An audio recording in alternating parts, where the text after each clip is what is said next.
তাহলে আমরা লাস্ট ক্লাসে পড়েছিলাম 8.4। 8.4 পড়েছিলাম, সেটা হচ্ছে আহ, উম, আমরা দেখেছিলাম এনার্জি সেভিং এর তিনটা পার্সপেক্টিভ আছে। প্রথমটা হচ্ছে, অ্যাকচুয়ালি চারটা পার্সপেক্টিভ আছে। প্রথমটা হচ্ছে লেস মানে হাউ টু সেভ মানি। এরপরে হচ্ছে সেকেন্ড পার্সপেক্টিভটা হচ্ছে আপনার হাউ টু সেভ মানি। এরপরে হচ্ছে সেকেন্ড পার্সপেক্টিভটা হচ্ছে কীভাবে আমরা এনভায়রনমেন্টাল ইম্প্যাক্টটা মিনিমাইজ করতে পারবো। আর থার্ড পার্সপেক্টিভটা হচ্ছে just a minute.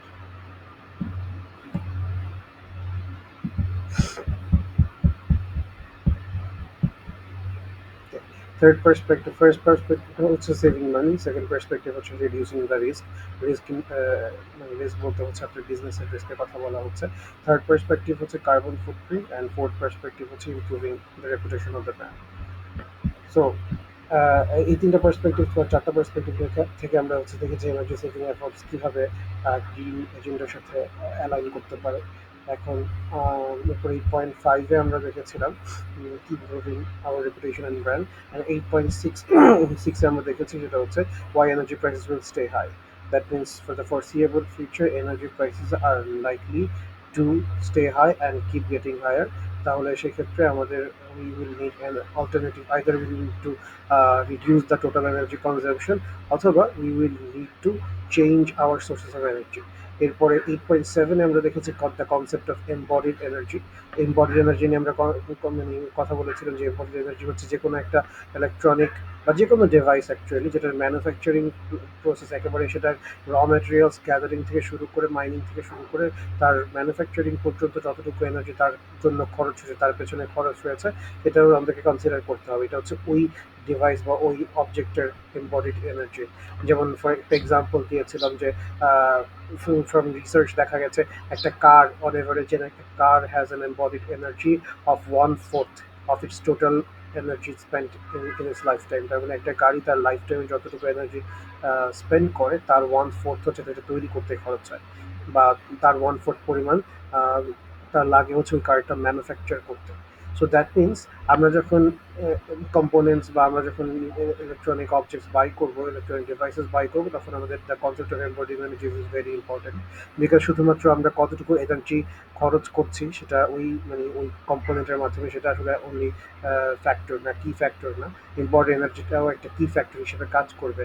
বিকজ আমরা যদি ইম্পর্টেন্ট এনার্জি কনসিডার করি তাহলে আমরা টোটালি আসলে এনার্জি এফিসিয়েন্ট ডিভাইসটা সিলেক্ট করতে পারবো যেটার এনভায়রনমেন্টাল ইম্প্যাক্ট সবচেয়ে কম। এরপরে আপনার 8.8-এ দেখেছিলাম কিভাবে নিজেদের অর্গানাইজেশনের এনার্জি ইউজেজটা ট্র্যাক করতে হয়। তো এখানে আমরা দেখেছিলাম ডিটেলড অডিট লাগবে, আমাদের অর্গানাইজেশনাল অডিট লাগবে যে আমাদের কোথায় কতটুকু এনার্জি খরচ হচ্ছে তার একটা স্পেসিফিক লিস্ট লাগবে, so that we can make energy saving decisions. এরপরে সাইট বেস মানে অর্গানাইজেশনের বিভিন্ন অপারেশনসের মধ্যে আমরা চুজ করতে হবে যে কোনটা সাইট বেসড হবে, মানে কোনটা আউট অফ সাইট অপারেশন হবে, যেটা কোনো একটা বেস অফ অপারেশন থাকবে বা অফিস থেকে যেটা হচ্ছে অপারেট করা হবে, কোনটা সার্ভিস বেসড হবে, কোনটা অর্গানাইজেশনালি বেসড হবে। এরপরে হচ্ছে আমরা দেখতে আমাদের আমাদের বিলটা মিনিমাইজ করার চেষ্টা করতে হবে। আর we have to get information from the manufacturers. কেন ম্যানুফ্যাকচারার থেকে আমরা ইনফরমেশন নিব? বিকজ আমরা প্রত্যেকটা ডিভাইস যেটা আমরা ইউজ করছি সেটার ইম্বডিড এনার্জিটা ক্যালকুলেট করতে চাই। এটা অনলি ম্যানুফ্যাকচারাররা বলতে পারে আসলে এটা কতটুকু, অ্যান্ড সো অন। এরপর অ্যাট দ্য সেম টাইম হচ্ছে আমাদেরকে energy cost information, historical trend এগুলো অ্যানালাইজ করতে হবে। এনার্জি কস্ট ইনফরমেশন মানে হচ্ছে ফর এক্সাম্পল টোটাল প্রত্যেকটা ডিভাইসের কতটুকু কিলোওয়াট পার আওয়ার বা ইন্টারন হচ্ছে ওইটা কতটুকু কত ডলার বা কত অ্যামাউন্ট অফ মানি খরচ হচ্ছে প্রত্যেকটা ডিভাইসকে রান করতে বা অপারেট করতে। অ্যান্ড ওই কতটুকু মানি খরচ হচ্ছে ওটা থেকে আপনি বুঝতে পারবেন, বা কত কিলোওয়াট ইলেকট্রিসিটি প্রয়োজন হচ্ছে ওটা থেকে আপনি বুঝতে পারবেন যে ওই ইলেকট্রিসিটিটা ওই এনার্জিটা প্রডিউস করতে আপনার কি পরিমাণ ন্যাচারাল রিসোর্সেস স্পেন্ড করতে হচ্ছে। প্রত্যেকটা ডিভাইসের সাথে একটা অ্যাসোসিয়েটেড ন্যাচারাল রিসোর্সের অ্যামাউন্ট থাকবে।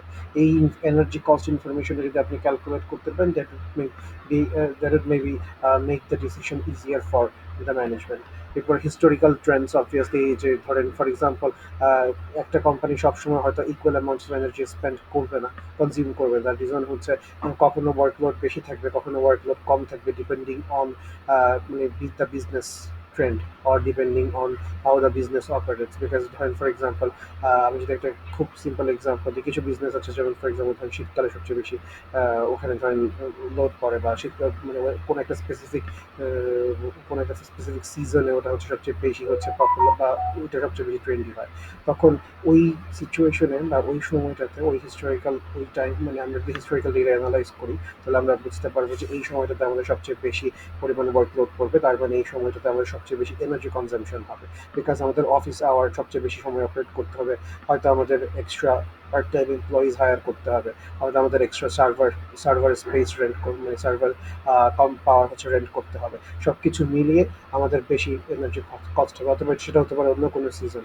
আর এমনিতে তো যখন সামার অর এই ধরনের রিলেটিভলি ওয়ার্মার সিজনসগুলো চলতেছে, তখন তো আমাদের এয়ার কন্ডিশনিং অ্যান্ড আদার কস্টটাও বেশি বেশি আসছে।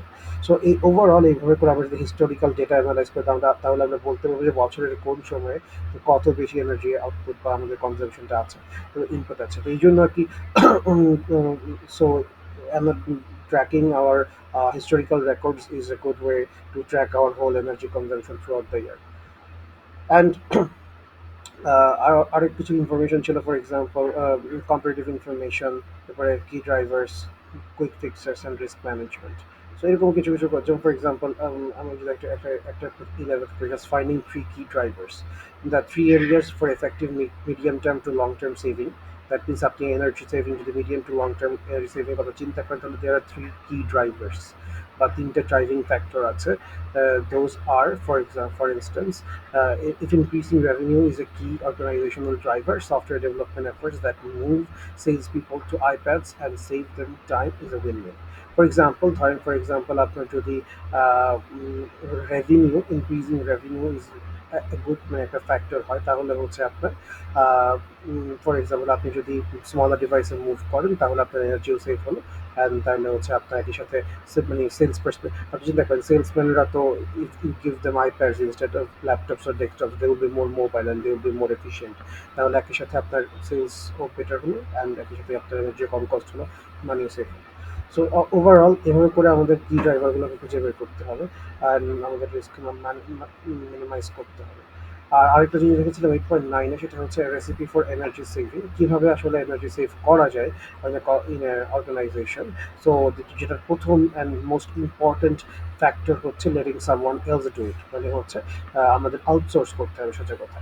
আউটসোর্স করতে হবে, and we have to use professional services to outsource. For example, আমরা এই এক্সাম্পলটা দেখেছি ক্লাউড কম্পিউটিংয়ে, যখন আমরা মানে আমরা যখন when we need offshore computing power, when we need a lot of computing power, when we need server level computing power, তখন it's better to get it on demand from a cloud service provider. Because আপনি যদি in house একটা server space on করেন, অথবা either server on করেন অথবা rent করেন, সেটার যে কস্ট, সেটার যে ফর এক্সাম্পল ওইটার ম্যানেজমেন্ট, ওইটার মেইনটেনেন্সের যে কস্ট, এটা যেহেতু আপনি প্রফেশনাল না, আপনি এটা প্রপারলি মেনটেন করতে পারবেন না।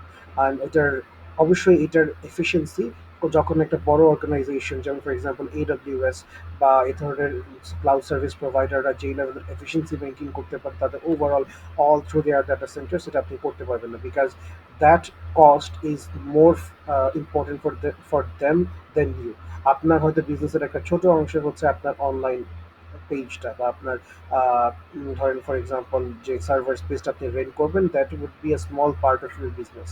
But for the cloud service providers it is the main thing, যে তারা কতটুকু কস্ট সেভ করতে পারে এই সার্ভিস প্রোভাইডিংয়ের ক্ষেত্রে কম্পেয়ার টু কতটুকু তারা আর্ন করে। এটা যদি তারা ম্যাক্সিমাইজ করতে পারে, তাহলে that drives there business model. এই জন্য এইটা তাদের মোটিভেশনও বেশি থাকে যে তারা কীভাবে অপটিমাইজ করবে এই সার্ভিস প্রোভাইডিংয়ের এনার্জিটা। So also you can get on-demand service rather than leaving your computational power unattended and idle.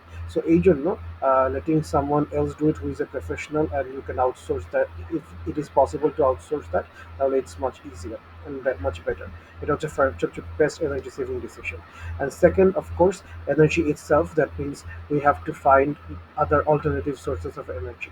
তো ইন দ্য লং টার্ম আমাদের ফর এক্সাম্পল আমরা যদি পুরোপুরি আমাদের এনার্জি বা পাওয়ার সোর্সকে ক্লিন এনার্জি সোর্স দিয়ে রিপ্লেস করতে নাও পারি, তার একটা পোর্শনকে আমরা করতে পারি।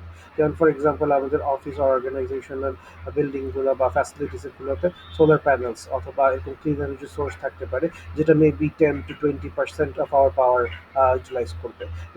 মোর ইম্পর্টেন্টলি এমনটা হতে পারে যখন আমাদের পাওয়ার ডিমান্ড কম, তখন হয়তো সোলার প্যানেলগুলো থাকবে না, তখন হচ্ছে এটা আইডল থাকবে। যখন আমাদের পাওয়ার ডিমান্ড বেশি তখন এটা কিকিং করবে, সো দ্যাট আমাদের কিছু মানে সবসময় through out the year constant level থাকে, একটা constant level of consumption of energy থাকে ফ্রম আউটওয়ার্ড সোর্সেস। এরপরে হচ্ছে ফর এক্সাম্পল সার্ভার, এটা হচ্ছে একটু আগে যেটা বলেছে পয়েন্ট নাম্বার ওয়ানে যেটা বলেছে, সার্ভার ওন করা বা হচ্ছে সেটা রেন্ট করার চেয়ে অবভিয়াসলি সেটা আমরা যদি থার্ড পার্টি কোথাও থেকে আমরা যদি সার্ভিসটা নিতে পারি, এটা that's much more better. Server এখন in this day and age owning servers are not really feasible. Even if you own one, make sure to own the most energy efficient model you can. এরপর হচ্ছে and user device. এরপর এই জায়গাটা আসলে পুরোপুরি control করা possible না, because আমরা আসলে এন্ড ইউজার আর কাস্টমারদের ডিভাইস বা তাদের পার্সোনাল ইউজেজ কন্ট্রোল করতে পারবো না। বাট আমরা যেটা করতে পারবো, making hour device more responsive for all devices. যেমন ফর এক্সাম্পল যদি আপনার ডিভাইস আপনার সফটওয়্যারটা বা আপনার প্রোডাক্টটা যদি এমন হয় সেটা শুধুমাত্র কম্পিউটার বা ডেস্কটপ বা ল্যাপটপে সবচেয়ে বেস্ট ইউজ করা যায়, তাহলে অবভিয়াসলি ওটা ইউজ করতে গেলে কাস্টমাররা কখনো মোবাইল ফোন ইউজ করবে না। কিন্তু যদি আপনার ডিভাইসটা হয় রেসপন্সিভ অ্যান্ড খুব সহজে যে কোনো ডিভাইসে সেটা অ্যাডাপ্ট করতে পারে, তাহলে অবভিয়াসলি অন দ্য ফ্লাই যে কোনো people people will like to use your product on less energy intensive device, because ধর অন দ্য ফ্লাই সেটা ইউজ করা সহজ, পোর্টেবল। সো এন্ড ইউজারদের যদিও ব্যবহারটাকে আমরা পুরোপুরি নিয়ন্ত্রণ করতে পারবো না, but we can make our product better so that it is optimised on all platforms. Third হচ্ছে সফটওয়্যার ইজ, এরপর হচ্ছে fourth point is software. Software মানে good software is oftentimes hides the lackings of the hardware decisions. For example, ধরেন for example আপনি সফটওয়্যারটা যদি good and optimized হয়, তাহলে oftentimes if you have slow or inefficient hardware on the back end, অথবা if your server is not that powerful, তাহলেও to an extent এটা hide করা possible if you optimize your server very properly. আর একই সাথে হচ্ছে মানে শুধুমাত্র optimisation বলতে আমরা ডেভেলপমেন্ট লেভেলের অপটিমাইজেশনের কথা বলছি না। এখানে অপটিমাইজেশন হতে পারে incorporating the latest tools and technologies, for example load distribution, এরপরে হচ্ছে আমাদের ক্যাশিং আর ইন্ডেক্সিং, এই ধরনের যে এরপর আমাদের স্পেশালাইজ যে টুলগুলো আছে। ফর এক্সাম্পল আপনারা হয়তো যারা সফটওয়্যার ডেভেলপমেন্ট বা সফটওয়্যার ইঞ্জিনিয়ারিং এর সাথে পরিচিত বা কোথাও কাজ করেছেন, আপনারা জানেন বিভিন্ন রকমের টেকনোলজি আছে। ফর এক্সাম্পল কাফকা, রেডিস, এই ধরনের টেকনোলজিস আছে মানে ক্যাশ করে রাখার জন্য। মানে for example large scale databases, large scale যে অ্যাপসগুলো আছে, অ্যাপ্লিকেশনসগুলো আছে, ফর এক্সাম্পল হোয়াটসঅ্যাপ বা টেলিগ্রাম, এই ধরনের লার্জ স্কেল অ্যাপ্লিকেশনসগুলোকে হ্যান্ডেল করার জন্য বিভিন্ন টুলস অ্যান্ড টেকনোলজিস আছে। সো এই ধরনের অ্যাডভান্স টুলস অ্যান্ড টেকনোলজিসগুলো যদি আমরা ইনকর্পোরেট করতে পারি, তাহলে আমাদের মানে আমাদের হচ্ছে ওভারঅল সলিউশনটা মাচ মোর রিফাইন্ড হবে। অলসো আরেকটা জিনিস হচ্ছে, সফটওয়্যার যদি আমাদের হার্ডওয়্যার ডিসিশন খুবই খারাপ হয়, তাহলে ইটস নট ওয়ার্থ পয়েন্ট, কারণ সফটওয়্যার যে খুব there is a limit to what how much we can improve just using just the software optimization. এরপরে হচ্ছে অফকোর্স ওই যে যারা যারা এই পুরো চেঞ্জে পার্টিসিপেট করবে, আমাদের এমপ্লয়ি হতে পারে, অর্গানাইজেশনের স্টেক হোল্ডার্স হতে পারে, তাদের সবাইকে এখানে অনবোর্ড করতে হবে। Because if they feel like you are just forcing a decision on them, তাহলে যেটা করতে পারে, ইউ মাইট ফেস রেজিস্ট্যান্স। তাহলে সেক্ষেত্রে if you incorporate them all, if you take them all and include them all in your decision, and also if you give them credit where credit is due, ধরেন যারা কোনো একটা energy saving effort করলে এটার জন্য properly যদি credited হয় তারা, and if they feel that তাদের efforts are making positive changes economically, even in terms of environmental impacts, তাহলে হচ্ছে তারা হয়তো মোটিভেটেড হবে much to keep up their efforts. Also যখন বিজনেসটা নতুন থাকে তখন ফোকাসটা ন্যারো করাটা সবচেয়ে বেশি ইম্পর্টেন্ট। কারণ ফর এক্সাম্পল ধরেন আপনি যদি ওয়াইড ফোকাস করেন, দ্যাট মিনস সব দিকে কনসেন্ট্রেট করার চেষ্টা করেন, মোস্ট অফ দ্য টাইম যেটা হতে পারে যে আপনার প্রত্যেকটা এফোর্ট আসলে মানে খুব একটা পে অফ করবে না। মানে আপনি অনেক দিকে এফোর্ট দিচ্ছেন বাট কোনোটাই খুব বেশি পে অফ করছে না। তো তার চেয়ে বরং ইনিশিয়াল স্টেজে our effort should be concentrated on a few key factors. For example, আমরা মানে এনার্জি কনসিডারেশন চিন্তা করতে পারি, যে ধরেন আমরা কিভাবে আমাদের কোন অপারেশনাল মোডে আমাদের অর্গানাইজেশন রান করবে, টেলিকমিউটিং আর ট্রাভেল, এটাকে যত বেশি কমাতে পারি আমাদের এনার্জি সেভ হবে তত বেশি। এরপরে concept of embodied energy use করে আমরা ডিভাইসেস বাই করবো অ্যান্ড গ্রিন ডিভাইসেস ইউজ করবো। এভাবে করে যদি কিছু কি ফ্যাক্টরের উপর আমরা বেশি ফোকাস রাখতে পারি, then that would be much better for our initial stage. এখন একটা বিষয় হচ্ছে যে আইটি সেক্টরের একটা ইউনিক নিড আছে, যেটা অন্যান্য সেক্টর থেকে তাকে ডিফার করে। যেমন ফর এক্সাম্পল আইটি সেক্টরে কুলিং এর ব্যাপারটা সবচেয়ে বেশি। আর আমরা যদি দেখি যে কোনো এক অন্য অর্গানাইজেশনে পেপার ওয়ার্ক বা ইয়াতে যত থাকে, তা পেপার ওয়ার্ক বা ইভেন তাদের যদি ইলেকট্রনিক ডিভাইসেস থাকেও, সেটা কখনো অ্যাজ মাচ হিট প্রডিউস করবে না যেটা আইটি সেক্টরে হয়। আইটি বলতে আমি বুঝাচ্ছি ধরেন যে কোনো টেক কোম্পানির কথা বুঝাচ্ছি আর কি।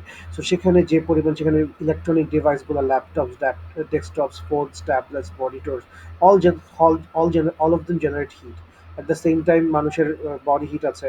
এরপরে ধরেন মানে যে কোনো একটা মানে একটা অফিস স্পেসের, ক্লোজ স্পেসের ম্যাটেরিয়ালগুলো বা যে অন্যান্য যে এয়ার আছে সেগুলো হিট আপ হয়ে সেখান থেকে হিট রেডিয়েট করে। সো ওভারঅল টোটাল যে অ্যামাউন্ট অফ হিট একটা আইটি সেক্টর বা একটা আইটি অর্গানাইজেশন থেকে আপনার বের করে আনতে হয় ইউজিং your এয়ার কন্ডিশনার, আমাদের কুলিং মেথড, সেটা that is much higher than any other organisation.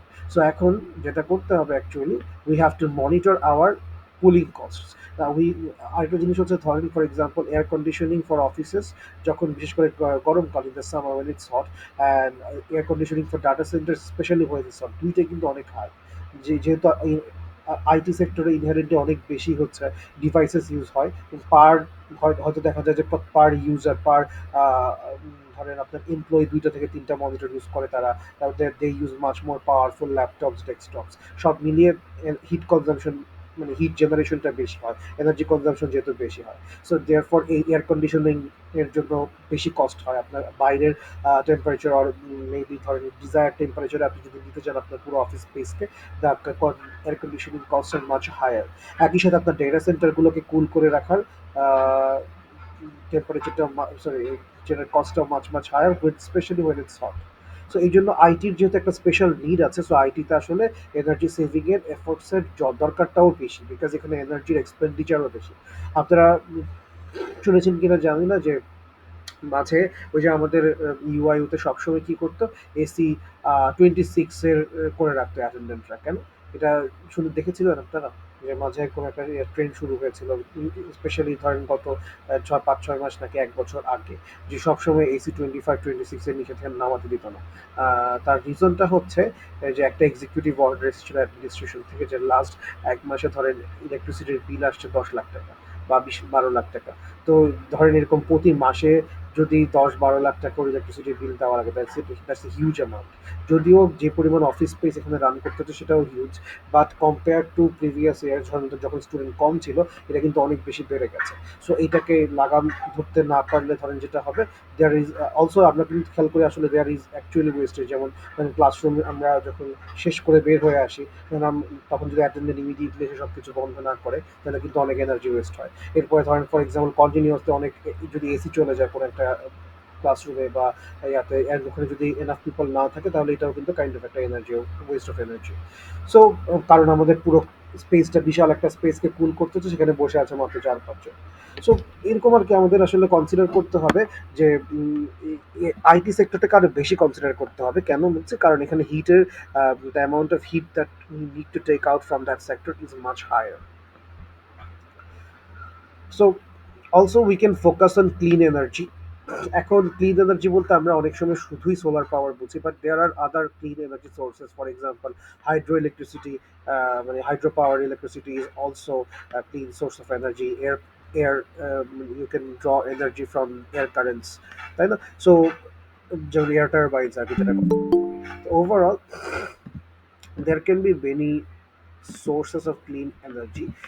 But এখন এটার কোনো ইউনিভার্সালি জেনারেলাইজ সলিউশন নাই, যে ধরেন ফর এক্সাম্পল এমন হতে পারে আপনি ধরেন সাজেস্ট করলেন যে সবাইকে সোলার প্যানেল ইউজ করতে হয়, বা সবাই সোলার প্যানেল ইউজ করে একটা portion of their energy produce করাটা বাধ্যতামূলক তাদের জন্য, এটা করলেন।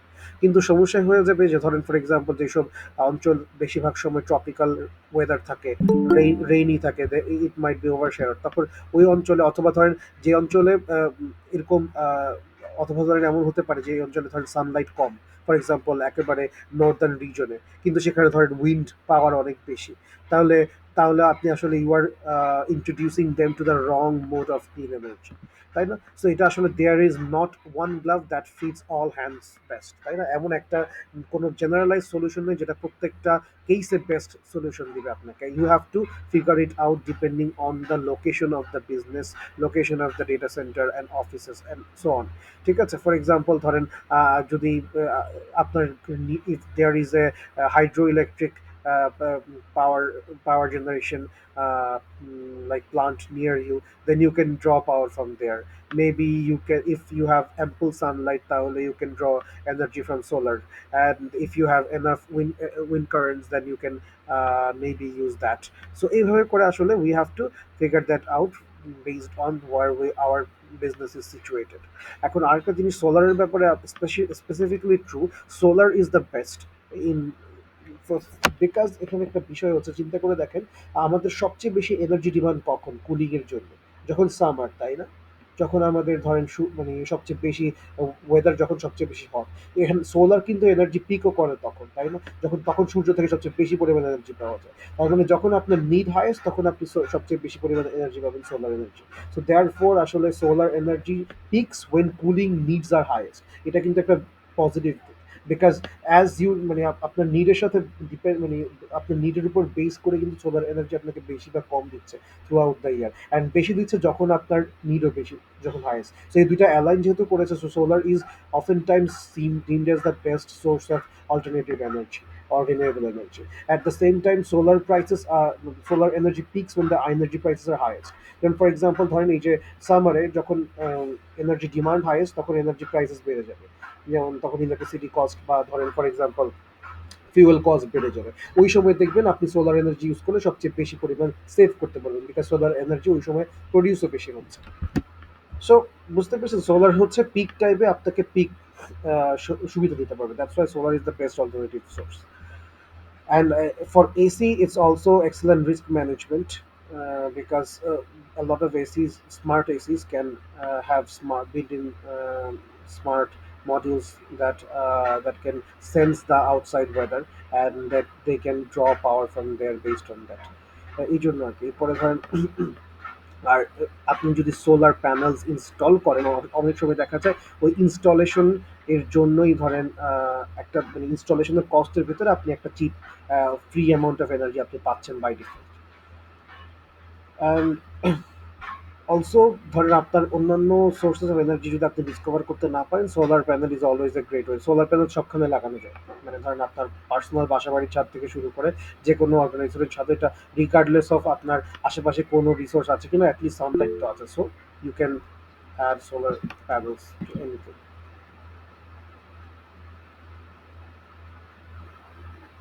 স্ক্রিন না দেখা গেলে বলতে পারেন। অ্যান্ড সোলার প্যানেল নিয়ে অন্য কথা গুলো বলা হচ্ছে, যেমন ফর এক্সাম্পল সোলার প্যানেল যখন আপনি ইউজ করবেন না তখন অ্যাটলিস্ট ইউ স্টিল তখন ওইটা ফাংশন করে, তাই না? Because there is sunlight and you can store that energy, and ওই স্টোরেজটা আপনি পরবর্তীতে ইউজ করতে পারবেন। And also it is scalable. আপনার যখন মনে হবে আপনার বেশি এনার্জি প্রয়োজন, আপনি প্যানেলের সংখ্যা কমিয়ে রাখবেন। যখন আপনার মনে হবে যে you need more energy, then you can add more panels. It's easily scalable. এটা সবচেয়ে I think arguably the most scalable form of energy. And of course, soon we need to be shifting totally into solar energy, because all of the fossil fuels and all of those sources are draining very fast. In the near future, যদি আমাদের energy sourceটা পুরোপুরি green or clean না হয়, then there is a case that there we might lose the business, or we might lose that source of energy entirely. So তার সময় থাকতে আসলে সোলারে পুরোপুরি অ্যাডাপ্ট করতে হবে ধীরে ধীরে, বা অন্যান্য ক্লিন এনার্জি সোর্সে অ্যাডপ্ট করতে হবে। So overall that's it.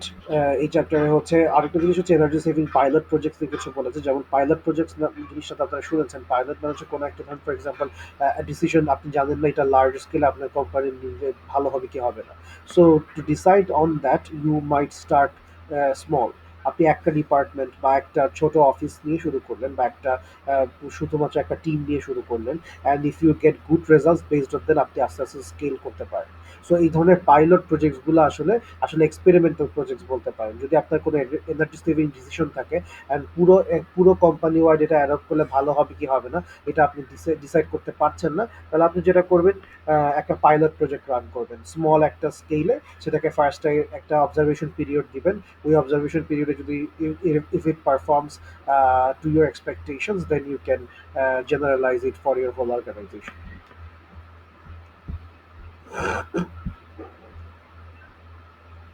Okay, so আমাদের এই চ্যাপ্টারটা মোটামুটি শেষ। নেক্সট চ্যাপ্টার হচ্ছে reducing green house gas emissions, which is not very important. আমাদের এরপরের নেক্সট সবচেয়ে মানে মোর ইম্পর্টেন্ট টপিক হচ্ছে চ্যাপ্টার 11, 12, 13, যেটা আমরা ফার্স্টে বলেছিলাম। আমি যদি একটু দেখাই যে এই চ্যাপ্টারগুলোতে কী কী আছে।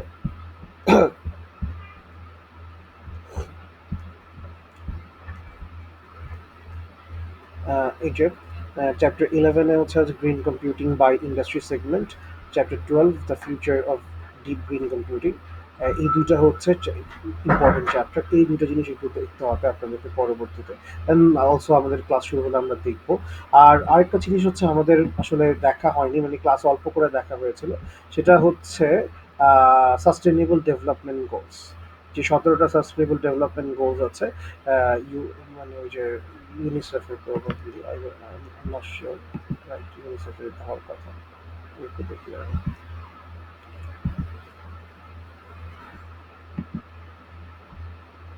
Sustainable development goals. এই সাস্টেনেবল ডেভেলপমেন্ট গোলস যে গোলগুলো আছে এই গোলগুলো আপনাদের দেখতে হবে অ্যাটলিস্ট বেসিক, মানে ওই গোলটা দিয়ে কি চাওয়া হচ্ছে, বা what are we looking at. যে সতেরোটা for example no property, zero hunger, good health and well being, quality education, gender equality, clean water and sanitization, মানে স্যানিটেশন, এই জিনিসগুলো হচ্ছে আমরা দেখতে হবে আর কি। ধরেন ফর এক্সাম্পল প্রথমগুলো তো বুঝে যায়, কিন্তু কিছু কিছু হয়তো একটু অ্যাম্বিগুয়াস মনে হতে পারে। যে for example responsible consumption and production মানে কি, কিংবা মনে হতে পারে লাইফ বিলো ওয়াটার মানে কি, বা piece justice and strong intuition মানে কি। সো এই 17টা সাস্টেইনেবল ডেভেলপমেন্ট গোল, এগুলো সম্পর্কে আমাদের একটা বেসিক আইডিয়া থাকতে হবে কি, বিকজ এইগুলোকে ফোকাস করে সিনারিও বিল্ড করে। মাঝে মধ্যে কোয়েশ্চেন আসে, মানে সিনারিওর মধ্যে এই এসডিজি গুলো জুড়ে দেওয়া হয় এক দুটা কনসেপ্টের মাধ্যমে, অ্যান্ড দেন বলা হয় কোন এসডিজি গুলোকে আমরা কিভাবে রিয়েলাইজ করব। এবং এটা রিয়েলাইজ করার জন্য ফর এক্সাম্পল আমাদের কি কাজ করতে হবে, আমাদের কোন কোন ডিসিশনস মেক করতে হবে। সো আপনার বেসিকলি যেটা করতে হবে, যে আপনারা বই থেকে যেটা পড়ছেন গ্রিড কম্পিউটিং এর বই থেকে, ওইটাকে এসডিজির আলোকে সাজিয়ে লিখতে হবে। যে এই ধরেন ফর এক্সাম্পল আমি যদি একটা এক্সাম্পল দেখাই, আহ, এই যে অ্যাফোর্ডেবল অ্যান্ড ক্লিন এনার্জি। তো এইটা এই যে ধরেন আপনাকে বললো যে এসডি, মানে আপনি এমন একটা গ্রিন কম্পিউটিং গ্রিন এজেন্ডা বাস্তবায়নের জন্য এমন ডিসিশনস নেন যেটা হচ্ছে একই সাথে সাস্টেনেবল ডেভেলপমেন্ট গোল নাম্বার 7-এর সাথে অ্যালাইন করে। তাহলে দুই ক্ষেত্রেই আমরা, যেমন ফর এক্সাম্পল একটু আগে আমরা দেখলাম, if we save our energy, or if we have make energy saving efforts that aligns with the green agenda, একই সাথে ওইটা that aligns with sustainable development goal number 7, right, SDG 7। So এইভাবে করে আর কি দুইটাকে মিলিয়ে লিখতে হবে আপনাদের। বেসিক এখান থেকে পড়তে হবে, বেসিকটা আপনারা ইন্টারনেটে সার্চ দিয়ে পড়তে পারবেন, অথবা আমরা একটা ক্লাসে এটা ডিসকাস করতে পারি, কোনো সমস্যা নেই। অ্যান্ড ওইটার মধ্যে হচ্ছে আপনারা মানে মিলিয়ে লিখতে হবে, দুটাকে কম্বাইন করে বুঝে বুঝে লিখতে হবে। ঠিক আছে, কারো কোনো কোয়েশ্চেন আছে? আচ্ছা, কোয়েশ্চেন না থাকলে আমরা হচ্ছে এখন ইয়েটা দেখবো। ধরেন আপনাদেরকে যে টাস্কটা লাস্ট ক্লাসে দিয়েছিলাম প্রেজেন্ট করার, তো লাস্ট ক্লাসে গ্রুপ 1, গ্রুপ 1-এ কেউ আছেন? আলিফ তো গ্রুপ 1-এর না, আপনাদের ইয়া কই, গোলাম কোথায়? হ্যালো, আপনাদের ওই যে গোলাম কোথায় আছে, উনি কি জয়েন করবে? হোয়াটসঅ্যাপ চেক করি নাই স্যার, আমাদের আজকে গ্রুপ চেক করা হবে। রবিউল তো চলে গেল, আপনারা কি আজকে দেখাবেন না আপডেট? স্যার, আমাদের লাস্ট কাজ হলো নাফিস ভাই করেছে আর কি। কালকে রাত্রে কালকে রাত্রে না বিকালের দিকে বসে 5:30 স্যার বিকালের দিকে বসেছিলাম, নাফিস ভাই কাজ করেছে। তো ওনার কাছে আর কি এক্সেসটা আছে, আমি মানে নিই নাই এক্সেসটা, কালকে মানে মনে নাই আর কি আচ্ছা নেক্সট ক্লাসে দেখালে কি স্যার হবে? বাট কাজ স্যার আমাদের রানিং চলতেছে স্যার। আচ্ছা, ঠিক আছে, বুঝতে পারছি, বাট এটা নেক্সট ক্লাসে তো দেখানোর অবশ্যই কথা ছিল। নেক্সট ক্লাসে তো আমি প্রেজেন্টেশন রেডি করে আনতে বলছি স্যাটারডেতে। কিন্তু আমি সেটা বলছি না, আমি যেটা বলছিলাম সেটা হচ্ছে ধরেন ফর এক্সাম্পল আজকে যদি আপনারা একটু ফিডব্যাক দিতেন তাহলে বেটার হতো আর কি, এটা আমার। আচ্ছা, গ্রুপ টু তো কিন্তু লাস্ট ক্লাসে অনেক ডাকাডাকি করছি, কেউ রেসপন্ড করে নাই। স্যার গ্রুপ টু, আমাদের স্যার আসলে সমস্যা হয়ে গেছে স্যার, বাসাতে থাকছে, যে বৃষ্টি হচ্ছে, ঝড় হচ্ছে স্যার, নেট সমস্যা দিচ্ছে। স্যার আমি একটু নিচে গিয়ে রাস্তায় গিয়ে ক্লাস করতেছি স্যার আজকে। আচ্ছা ঠিক আছে। যেটা বলতেছিলাম গ্রুপ নাম্বার টু, আপনাদের প্রিভিয়াস ক্লাসে খুব একটা মানে ইয়ে দেখাতে পারেনি, আজকে কি কোনো আপডেট আছে? স্যার। হ্যাঁ বলেন না স্যার। ও আচ্ছা স্যার, আমাদের হচ্ছে যেটা আমরা বলছিলাম যে কোডের মডিফিকেশন নিয়ে আমরা কাজকর্ম করতে চাচ্ছি to make the website more clear. তো যেখানে আপনারা হচ্ছে কি ওই যেই লিটারেচার রিভিউ যেটাতে করেছেন এক্সেল শিটটা আমাকে শেয়ার দিয়েছেন, আমি কিন্তু এটা বলেছিলাম অনেক আগে আপনাদেরকে, আপনারা দেন নাই এখন এটা। আমি মানে আসলে বুঝতে পারতেছি না আপনাদের কাজ কতদূর হয়েছে হয় নাই। আর একই সাথে আরেকটা জিনিস করতে বলেছি, আজকে সবাই হয়তো খেয়াল করবেন। আমি ইয়াতে অ্যানাউন্সমেন্টে দিয়েছি, আপনাদের টার্ম পেপারটা লেখা শুরু করবেন, আর টার্ম পেপারের ফরম্যাট হবে অবশ্যই লেটেকে লিখতে হবে, অ্যান্ড আইদার আইটিপলি জার্নালের টেমপ্লেটে, ট্রানজাকশন জার্নালের টেমপ্লেটে অথবা হচ্ছে অ্যাক্সেসের টেমপ্লেটে, যে কোনো একটা টেমপ্লেট চুজ করবেন, ওই টেমপ্লেটে হচ্ছে লেখা শুরু করবেন, অ্যান্ড ওই ইয়াতে আমাকে ইনভাইট করবে। ঠিক আছে, বুঝতে পারছেন? তাহলে হচ্ছে আমি দেখতে পারবো একটা কমন মানে একটা প্রবলি দুইজন শেয়ার করা যায় ফ্রি কিভাবে লিখে একটা প্রজেক্টে দুইজন কোলাবোরেটর থাকতে পারে। তো সেক্ষেত্রে হচ্ছে আপনারা একটা কমন অ্যাকাউন্ট ইউজ করতে পারেন, আর আমাকে হচ্ছে আহ, ধরেন আমাকে অ্যাক্সেস দিতে পারেন, তাহলে আমি দেখতে পারবো আপনাদের কি অবস্থা, তাহলে আপনি ওই অনুযায়ী সাজেশন দিতে পারবেন। সো আপনি আপনাদের এখন থেকে হচ্ছে এই যে মাত্র 2 উইক বাকি আছে, সো আজকে থেকে হচ্ছে আমি আপনাদের পেপারটা ধরে নিয়ে করতে চাই, ট্র্যাক করতে চাই, আপনাদের প্রোগ্রেস ট্র্যাক করতে চাই। সো আজকে থেকে যতটুকু আপনারা লিখেছেন অন্য কোনো একটা জায়গায়, হয়তো অন্য কোনো একটা এক্সাম সরি ওয়ার্ড ফাইল, বা ধরেন ফর এক্সাম্পল আপনারা অন্য কোথাও ওভার লিখে অন্য কোনো ডেটা টেমপ্লেট আপনারা লিখেছেন, ওটা পুরোটা আজকের মধ্যে বা এই উইকেন্ডের মধ্যে হচ্ছে আপনারা এই যে কোনো একটা দুটো টেমপ্লেটে নিয়ে এসে টেমপ্লেটটা আমার সাথে শেয়ার স্যার, করবেন। বলেন। আমরা কি স্যার ডক্সটা শেয়ার করবো, স্যার স্প্রেডশিট, এক্সেল শিটটা হ্যাঁ, এক্সেল শিট যেটা রিভিউর এখানে কথা শেয়ার করে বলছেন। দিন স্যার। হ্যাঁ হ্যাঁ, না না, মেসেজে। না না, এখানে শেয়ার করেন না, আমাকে মেইল করেন, অথবা আমাকে ওখানে ধরেন ওই যে যে অ্যাক্সেস অ্যাক্সেস দিয়ে, বুঝতে পেরেছেন? জি যে স্যার, আমরা এখনই দিয়ে দিচ্ছি স্যার, আমাদের করা আছে আর কি, দিয়ে দিচ্ছি। ঠিক আছে, অ্যাক্সেস দিয়েন, আর হচ্ছে এই এই নতুন একটা প্রজেক্ট খুলবেন ওভারলিফে, ওইখানেও অ্যাক্সেস দিবেন, তাহলে আমি ট্র্যাক করতে পারবো আপনাদের কি অবস্থা আর কি লেখা। অ্যান্ড এটা অবশ্যই আজকে শুরু করতে হবে, কারণ আর 2 সপ্তাহের মধ্যে পুরো ব্যাপারটা দাঁড় করাতে হলে অবশ্যই এখনই যা কাজ করেছেন গুছিয়ে এক জায়গায় নিয়ে আসতে হবে। ঠিক আছে। আর আরেকটা বিষয় হচ্ছে, আপনাদের যেহেতু সিটি হয় না, আমি বলেছিলাম স্যাটারডে একটা সিটি নিব। তো স্যাটারডেতে হচ্ছে যদি আপনার সিটি মানে যদি হয় আর কি, যদি সম্ভব হয় তাহলে সিটি দেওয়া পসিবল, বাট স্যাটারডে অ্যাটলিস্ট আপনাদের প্রেজেন্টেশনটা হতে হবে, এটা মাস্ট আছে। টার্ম পেপারের আপডেট দেখতে হবে, দেখাতে হবে, আর যদি সময় থাকে দেন দেন ক্লাস টেস্ট হবে, আর আদারওয়াইজ ক্লাস টেস্টটা টিউসডে হবে। ঠিক আছে। ক্লাস টেস্টের সিলেবাস কি? ক্লাস টেস্টের সিলেবাস হচ্ছে আমরা ওই যে ক্লাউড কম্পিউটিং অ্যান্ড আইওটি, আমি এখানে দিয়ে দেবো, একটা অ্যানাউন্সমেন্ট দিয়ে দেবো। স্যার আমাদের কি 21 তারিখ থেকে অফলাইন ক্লাস শুরু হয়ে যাবে স্যার? আমি জানি না, 21 তারিখ থেকে তো নোটিশ দেওয়া আছে এখন, সেটা তো হওয়ার কথা। এর বাইরে তো আসলে কিছু জানা নেই।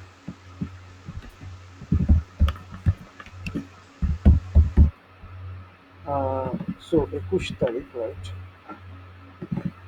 6, 25, সিটি 1, টপিক।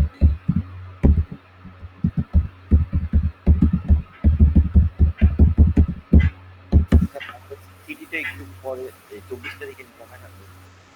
আমি তো বলেছি 21 তারিখ যদি সময় হয় তাহলে নিবো, নাহলে 24 তারিখ নেবো।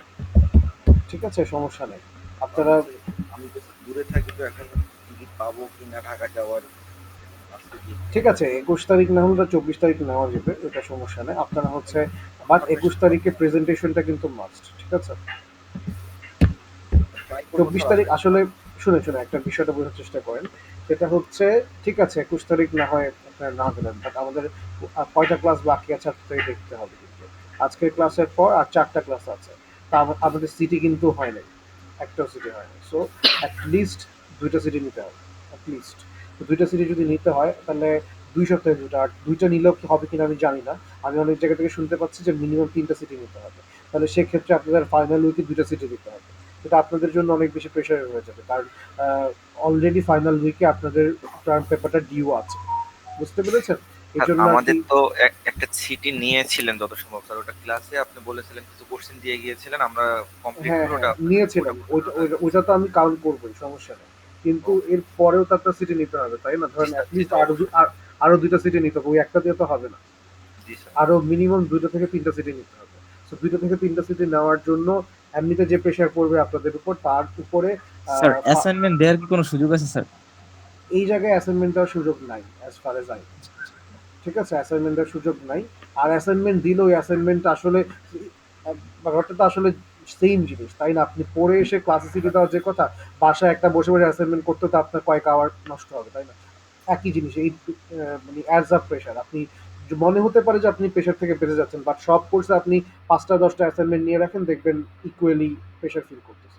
সো আসলে এটার সমস্যার সমাধান করতেছে না, অনলি ডিলে করতেছে। কারণ আপনার এমনিতে ফাইনাল এক্সামের আগে তো সবগুলো ইভ্যালুয়েশন শেষ করতেই হবে। এটা হচ্ছে সমস্যা আর কি। অ্যাসাইনমেন্ট দিলে আমার মনে হয় আরো ঝামেলা, কারণ অ্যাসাইনমেন্ট একটু বড় হয়, লেংদি হয়, এটা নিয়ে চিন্তা করতে হয়, অনেক ঝামেলা। এর থেকে পড়ে আসবেন, সহজ কিছু কোয়েশ্চেন লিখে দিয়ে চলে যাবেন এক্সাম হল, এটাই তো বেটার না? স্যার চিঠি কি আপনার কোশ্চেন আকারে হবে নাকি এমসিকিউ? কোয়েশ্চেন আকারে হবে, নর্মাল কোয়েশ্চেন্স অ্যান্সার করবে নাকি এমসিকিউ ওকে স্যার। ফরম্যাট বাদ দিয়েছি।